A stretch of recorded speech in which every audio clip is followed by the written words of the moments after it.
Informação especializada, influente e confiável. Podcast MIT Technology Review Brasil.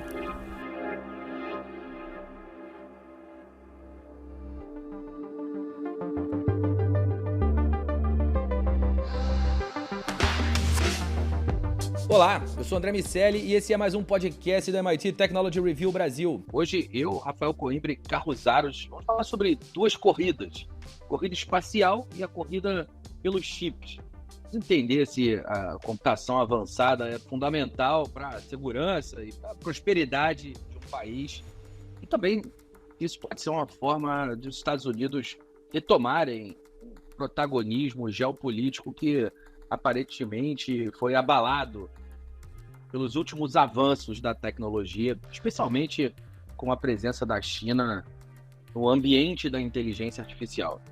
Antes da gente começar, quero dizer que esse podcast é um oferecimento do site, líder em Analytics, e também te convidar para entrar para a nossa comunidade.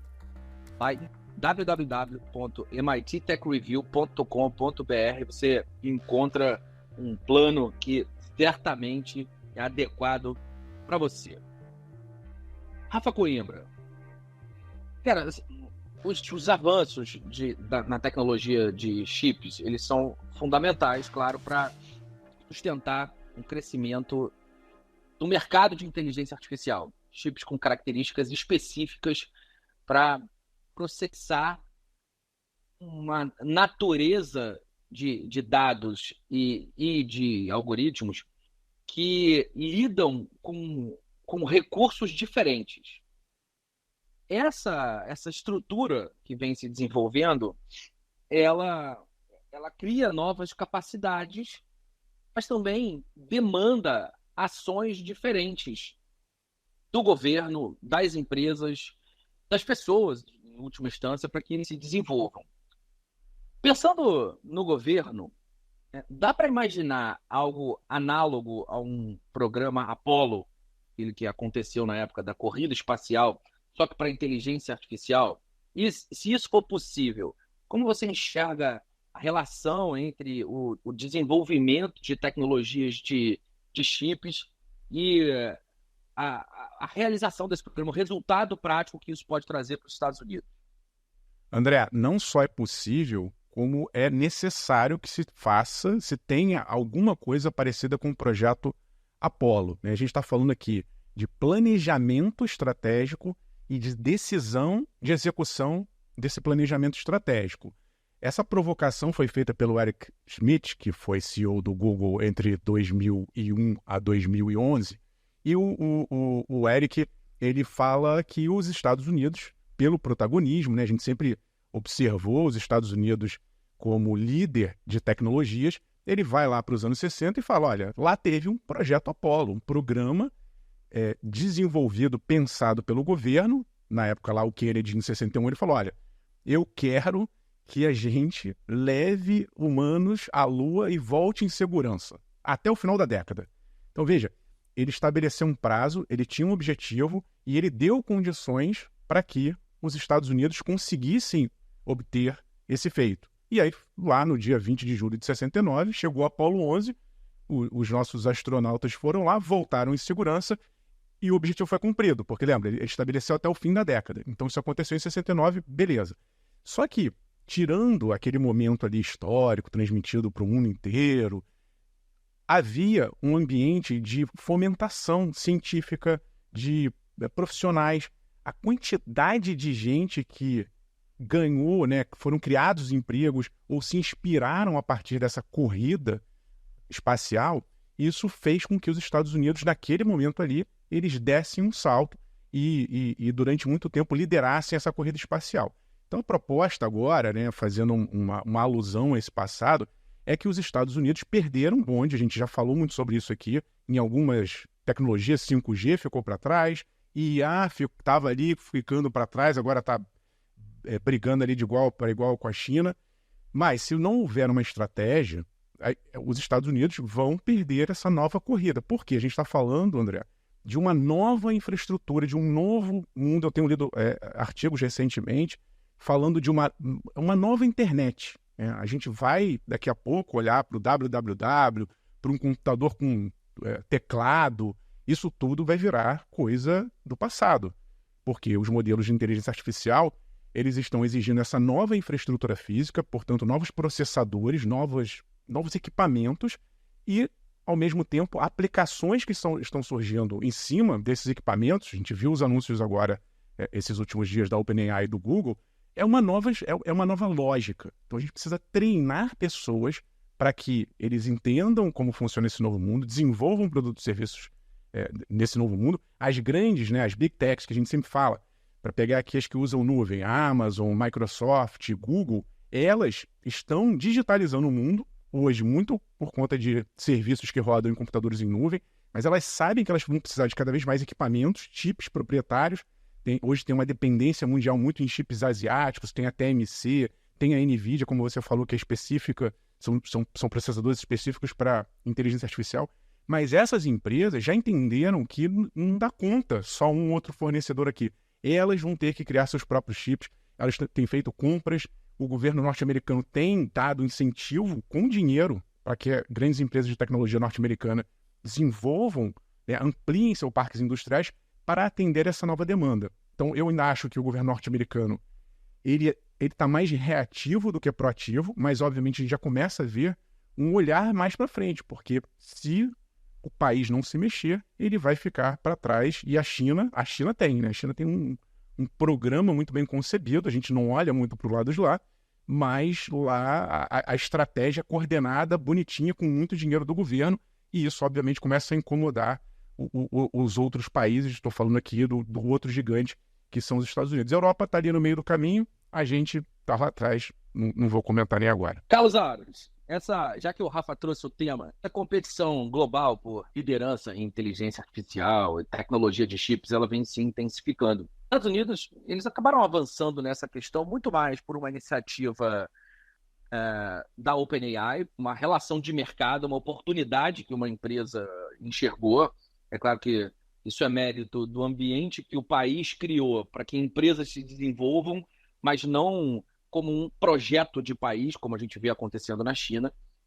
E essas diferentes formas de disputar essa corrida vão trazendo implicações no que diz respeito à cooperação internacional, segurança nacional, visões de geopolítica, no final das contas, como o Rafa falou, a dependência dos chips asiáticos, a relação do Estado chinês com as empresas que se desenvolvem por lá, o quanto os Estados Unidos vão continuar aceitando essa interferência chinesa na construção de um novo mapa de desenvolvimento tecnológico. Enfim, tem implicações para todos os lados. Eu quero saber como você enxerga esse modelo americano, se ele é exemplo para outros países. E mais, se dá para imaginar um modelo de colaboração entre as nações para pesquisa e desenvolvimento de inteligência artificial e chips, enquanto elas competem por supremacia tecnológica. Acho que a colaboração está na premissa desse processo, porque existe um intercâmbio tecnológico. O que tende a acontecer é uma restrição maior sobre níveis de compartilhamento de informação e o que é muito estratégico, até porque passa a ser dinheiro do governo norteando os investimentos. O movimento foi desencadeado lá atrás pela China, quando começou a fazer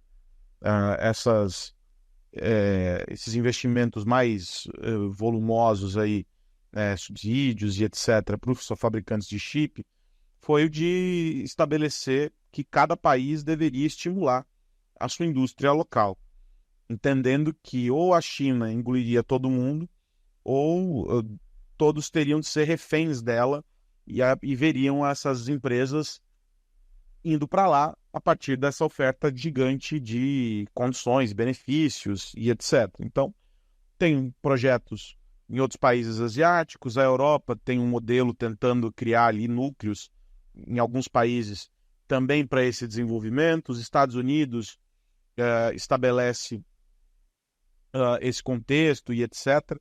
Mas o grande ponto, e isso tem sido colocado, é que há uma corrida do ponto de vista do desenvolvimento do chip, mas com um olhar muito claro para essa supremacia que você cita, entendendo que é preciso fazer investimentos. Alguns não sabem muito bem por onde começar, tem ainda dificuldades, uma indústria mais incipiente ou não tem cabeças pensantes em quantidade suficiente para entregar resultados, e outros buscam parcerias, né? É o caso do Brasil. O Brasil não tem uma indústria relevante aqui para chips, embora tenha bons centros de pesquisa que acabam exportando tecnologia e se tornando um hub que está a serviço de outros players. Então, Estados Unidos, a própria Europa, a China e etc.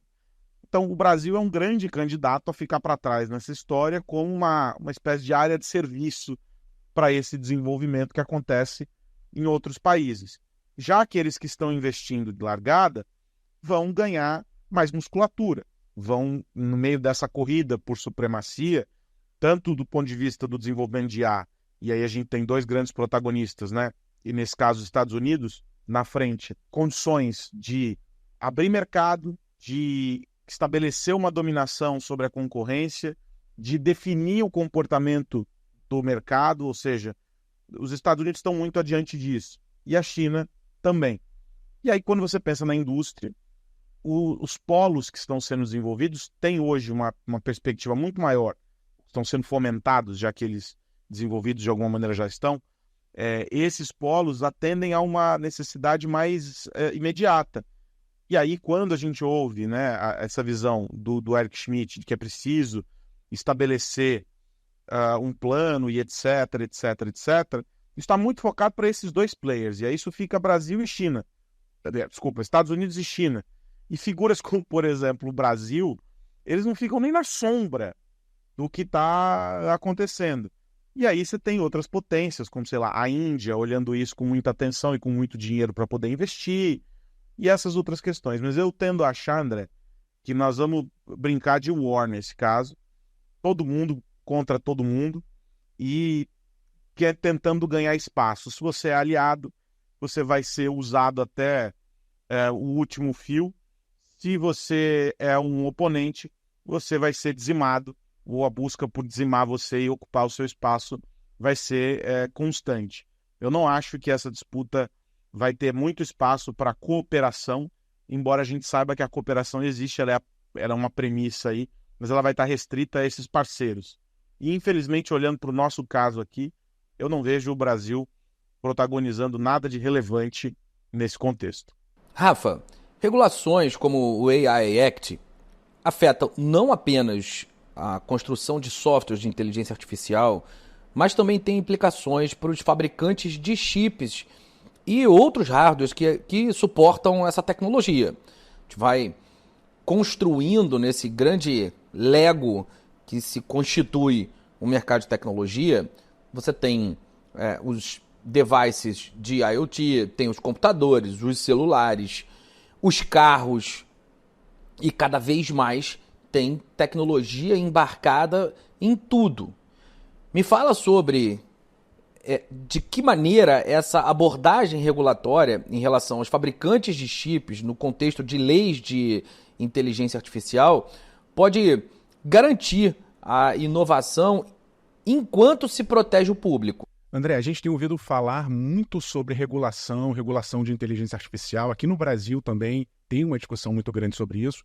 Só que essa é uma parte da história. E essa parte da história, ela está ancorada em grandes princípios, em como essas empresas que estão controlando essa tecnologia, elas podem eventualmente trazer algumas ameaças. Isso tudo é muito válido. Mas essa discussão, ela não pode impedir o outro lado da história, que é o dessa grande estratégia de longo prazo. Não estou falando de 1, 2 anos, não. A gente está falando que esse movimento ele vai levar muito tempo para que ele seja concretizado. Então, nessa base do movimento, e aí eu estou chamando a atenção aqui dos aspectos físicos da infraestrutura, isso também vai levar muito tempo. Você não constrói uma fábrica de chip da noite para o dia. Você precisa de dinheiro, gente, capacitação, profissionais, para que daqui a alguns anos você consiga realmente ser protagonista naquele segmento. Então, essa parte, ela não tem que ter muita discussão, sabe? Não tem que ter muita regulação. Ao contrário, é um setor que já está amplamente conhecido, né? Grandes fábricas de tecnologia, óbvio que tem que se exigir que elas sejam ambientalmente corretas, aquilo tudo que a gente já sabe, os grandes princípios do ESG, mas tem que ser feito. Estou aqui partindo do princípio que existe uma estratégia nacional para a criação desse novo mundo. Então, nesse nível mais básico, que vai sustentar fisicamente o novo mundo digital, essa corrida já está acontecendo. Ela não tem muito o que ser discutida. Agora, óbvio, o que vai rodar de aplicação sobre esse mundo físico, aí sim a gente pode discutir se governos devem incentivar ou não. Eu ainda acho que existe muita desinformação, ou não desinformação, existe muita falta de informação por parte de quem está bolando legislação. As pessoas às vezes estão indo para um lado meio catastrofista, estão achando que o mundo vai acabar, que a IA vai dominar o mundo e vai destruir a humanidade. Eu não sou tão pessimista assim. É óbvio que a gente tem que tomar cuidado, mas tem que tomar cuidado em cima de coisas mais reais e menos imaginárias. E por que eu estou dizendo isso, André? Porque se a gente insistir nesse lado do pessimismo, isso pode acabar, sim, freando a inovação. A gente vê ao longo da história da tecnologia, do desenvolvimento tecnológico, que se tiver muita imposição, muita restrição, muito impedimento, obviamente quem está do outro lado vai pensar duas vezes antes de querer se meter nisso, né? Vai perder dinheiro, vai gastar tempo, vai se esforçar para não conseguir desenvolver o seu projeto. Então, ambientes muito restritivos tendem, sim, a frear a inovação. Então, eu acho que tem que haver um equilíbrio. A gente está falando aqui, ao longo do nosso podcast, de muitas grandes empresas, né? Das líderes, dessas big techs. Mas a gente também precisa considerar que tem inúmeras startups que muitas vezes estão ali operando embaixo do radar. A gente nem sabe o que essas empresas estão fazendo e elas também têm que ser atraídas, obviamente, sob um ambiente regulatório equilibrado, para que o governo, voltando à história do governo como um planejador estratégico, ele entenda o que o conjunto da economia digital está fazendo. Não adianta nada você tá lá só de olho nas big techs e tem, sei lá, 1000 startups fazendo coisas de maneira errada, aos olhos dessa regulação equilibrada que eu estou chamando aqui. Então, se você coloca todo mundo alinhado estrategicamente com um objetivo claro, olha, daqui a 10 anos a gente quer isso, é obviamente que os grandões e os pequenininhos vão fazer um esforço muito mais sincronizado, muito mais coordenado e muito mais perceptível aos olhos do governo, que como líder vai poder avaliar. Está dando certo, está dando errado? Onde eu tenho que mexer? Eu tenho que colocar mais dinheiro aqui, barrar uma importação de um equipamento de um país concorrente aqui. Essa estratégia ela tem que ser visível para quem está sendo conduzido por ela, mas obviamente o governo precisa de insumos, ele precisa entender como está o ambiente, seja no próprio país como lá fora, para que esses objetivos grandiosos, né, de longo prazo, eles sejam obtidos de uma maneira que daqui a 10 anos a gente possa olhar, olha, deu certo, eu fui ajustando ao longo do tempo, isso vai ser recorrente, a gente precisa, né, o que se projeta agora para daqui a 10 anos provavelmente não vai ser tão certo quanto lá nos anos 60, que eu estava falando do programa Apollo. O mundo lá era, por mais complexidade que já houvesse ali, ele era muito mais linear. Agora não. Muito provavelmente o mundo vai mudar nessa próxima década, mas se a gente não acompanhar e não fizer os ajustes necessários, quem ficar fora dessa corrida vai depois ter que pagar a conta usando os serviços, como acontece hoje em dia, digitais de outras empresas e outras nações. Aros, a gente descreveu aqui um cenário bastante complexo, porque ele envolve não apenas as empresas, mas também os governos. Como eu disse lá no início, as questões geopolíticas associadas a decisões e a construção de um ambiente que permita o desenvolvimento de software e de hardware. Essa história de tecnologia pervasiva, a inteligência artificial e a internet conectando tudo, faz com que essas decisões tenham implicações muito grandes e, naturalmente, isso se torna uma decisão, um cenário muito complexo para todos os envolvidos. Como a gente gosta de dizer aqui na MIT Technology Review, para todo problema complexo existe uma solução simples, elegante e errada. Então, meu amigo, quero ouvir de você onde estão as suas apostas, as suas fichas, para onde vai, o que deve acontecer com as diferentes regiões do mundo nesse contexto de desenvolvimento de inteligência artificial, de desenvolvimento de chips e do futuro? Para onde vai a inovação, Carlos Aros?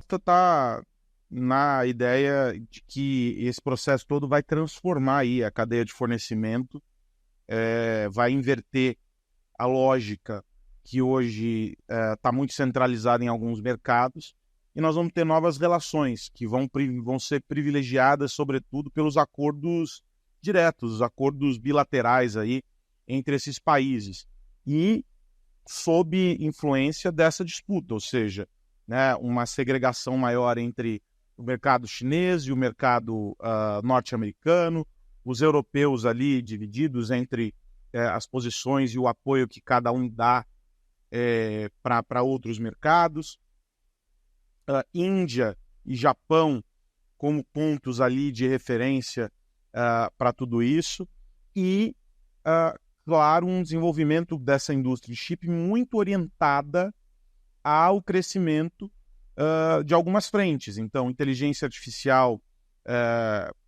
que precisa ser otimizada, precisa ser potencializada, mas segurança cibernética, viabilização de infraestruturas críticas que hoje dependem muito desses microchips, tudo isso muito orientado para essa indústria que vai acabar ditando o ritmo das coisas. Eu acredito que vai haver um incremento dos investimentos no que a gente está vendo, está assistindo hoje.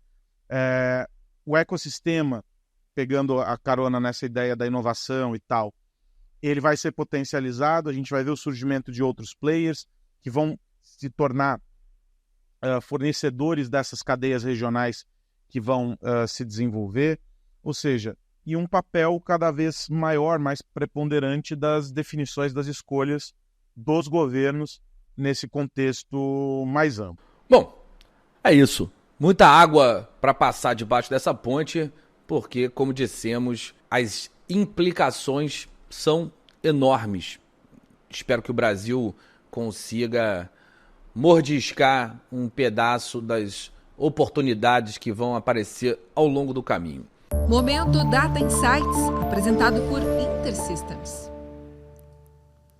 Esse é o Momento Data Insights, oferecido pela InterSystems, e eu estou com o Aspen Anderson, que é vice-presidente de Gente e Tecnologia da Vibra Energia. Aspen, o que levou a Vibra a procurar uma tecnologia como a da InterSystems para organizar a cadeia de suprimentos? André, acho que uma questão importante aqui é começar dizendo que a gente valoriza muito a separação entre um fornecedor, um prestador de serviço e um parceiro, né? Eu acho que faz muita diferença, principalmente quando a gente fala de inovação, de que a gente precisa tomar risco, de que, de fato, a gente tenha parceiros que entrem no risco junto com a gente, né? Então, dito isso, a gente tem uma solução proprietária que gerencia a operação e todo o fluxo de caminhões, por exemplo, que entram nas nossas bases, né, para retirar e fazer a entrega de produtos. E, de fato, a decisão que a gente fez foi de utilizar a tecnologia Aires para suportar essa nossa solução, que é o M-Driver, né, de uma solução já consolidada de algum tempo, que obviamente vem recebendo atualizações e evoluções ao longo dos anos. E aí, só para dar alguns números, né, para dar uma noção da complexidade, do tamanho, né, estou falando da aplicação dessa solução, é uma solução que está disponível em 185 unidades operacionais nossas, entre bases e as revendas de aviação, né, lembrando que a gente atende a aviação no Brasil, 1.500 usuários ativos, mais de 2.500 equipamentos conectados, temos 160, né, ao redor de 160 terminais de autoatendimento, né, para esse público que vai lá retirar o produto, fazer todo o processo, né, de onboard da unidade, enfim. Então, tem estações de autoatendimento e a gente está falando aí de quase 6.000 viagens dias, né, tudo isso monitorado e gerenciado por esse sistema, que também, obviamente, ajuda a gente a calcular alguns indicadores, né, de performance, de eficiência, de eficácia do nosso processo, e essa solução ela ajuda muito também, porque é uma tecnologia ali baseada, né, no desenvolvimento em Python, né, e ela traz um conjunto de soluções integradas que tem nos ajudado a acelerar o desenvolvimento de produtos digitais ao redor de toda essa plataforma de operação, né, e acho que cabe destacar alguns pontos do porquê que a gente tem sim comprovado aí o benefício da ferramenta, né? O primeiro deles que é o suporte a múltiplas linguagens de programação, né, que traz essa flexibilidade quando a gente pensa num time de desenvolvimento, né, que é bastante diverso. Já comentei, né, da linguagem Python, que integra aí a outras linguagens ObjectScript, né, nativas. A possibilidade, né, de construir aplicações containerizadas, né, isso aí é uma tecnologia também que já está há algum tempo, né, no mercado e que quem usa, né, quem já se beneficia, né, da potencialidade da ferramenta, é algo que é impressionante, como traz agilidade e resiliência, né? Você comentou também da importância da continuidade operacional para o nosso negócio, né? Então a gestão de workload fica também muito facilitada.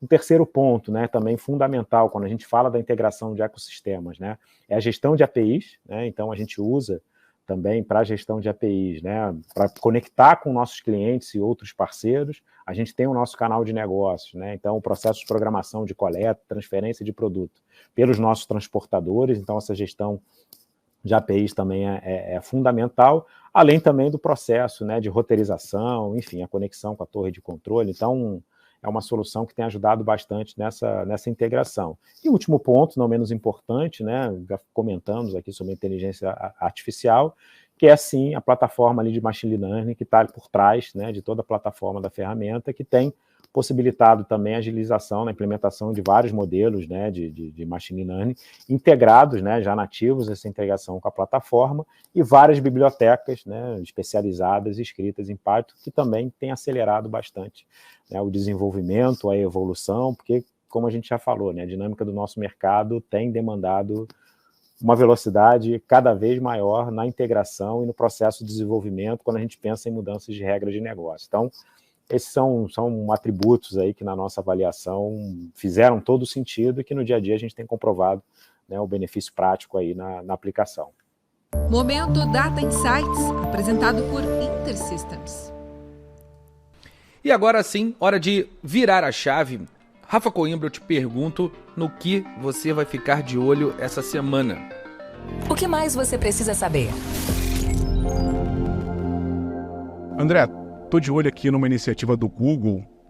Nesses últimos dias teve muita coisa interessante apresentada pela empresa em relação à inteligência artificial. Quem tiver curiosidade, tem um vídeo lá no nosso canal do YouTube onde eu mostro algumas dessas novidades.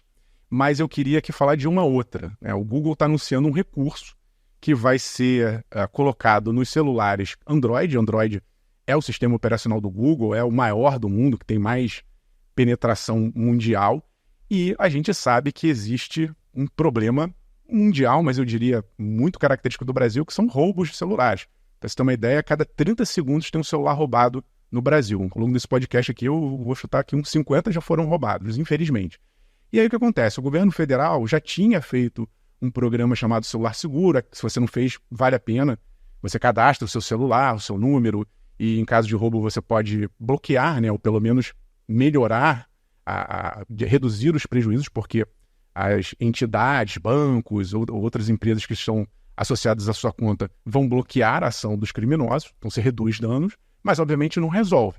Quem também está tentando fazer isso, que era o que eu estava falando, é o Google. O Google criou um programa que vai usar inteligência artificial, basicamente está medindo, por meio do giroscópio, um movimento brusco do teu celular. Então imagina que você está, como é muito comum, a pessoa está falando no meio da rua, usando o celular, está mandando uma mensagem de zap para alguém, e aí passa um bandido de bicicleta e toma o seu celular.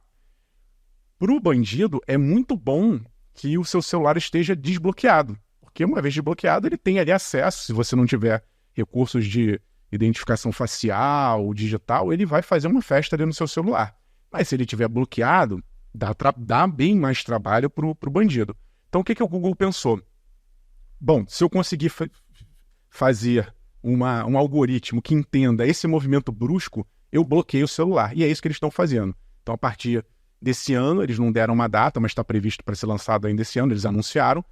E a ideia da empresa é que, obviamente, haja redução. Eu acho que é um esforço interessante. Esse do governo que eu estava falando aqui no Brasil também é interessante.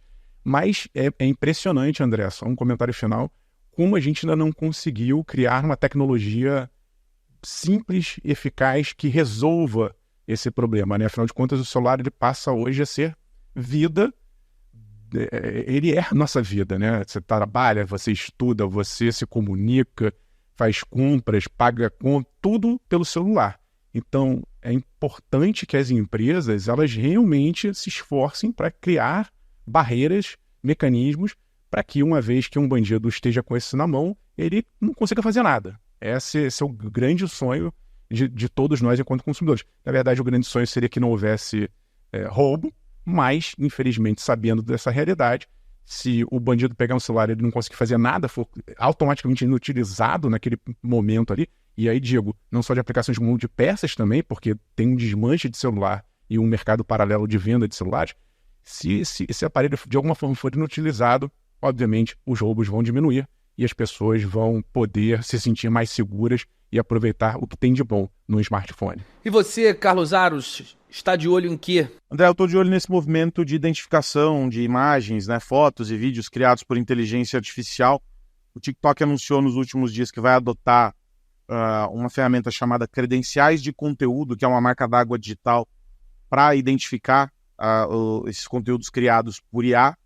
A Adobe tem um papel preponderante nessa tecnologia e outras empresas vão poder adotar também, como é o caso da OpenAI. O Google, por meio do YouTube, a Meta, no caso do Facebook, do Instagram, também vão usar essa tecnologia de credenciais de conteúdo, estão abertas para fazer testes e viabilizar a operação com isso. A ideia é criar uma espécie de governança sobre as plataformas, sobretudo as redes sociais, no que diz respeito ao uso de inteligência artificial generativa como ferramenta para a criação de conteúdo. E aí, essa marcação vai ajudar os usuários e os criadores, mas sobretudo os usuários, a identificar e saber o que está sendo produzido por um humano e o que foi produzido pela inteligência artificial. O TikTok rotula já o conteúdo por IA com ferramentas internas, mas essa rotulação com base nessa ferramenta da Adobe, ela vai ganhar escala e vai ser uma nova proposta.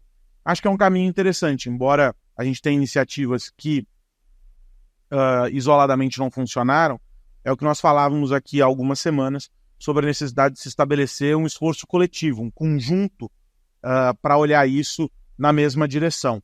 E aí, quando a gente vê que empresas como a Adobe estão se movimentando ao lado do Google, ao lado da Meta, ao lado da ByteDance, para criar e estabelecer recursos para isso, é um movimento que garante que esse esforço pode ter resultados positivos.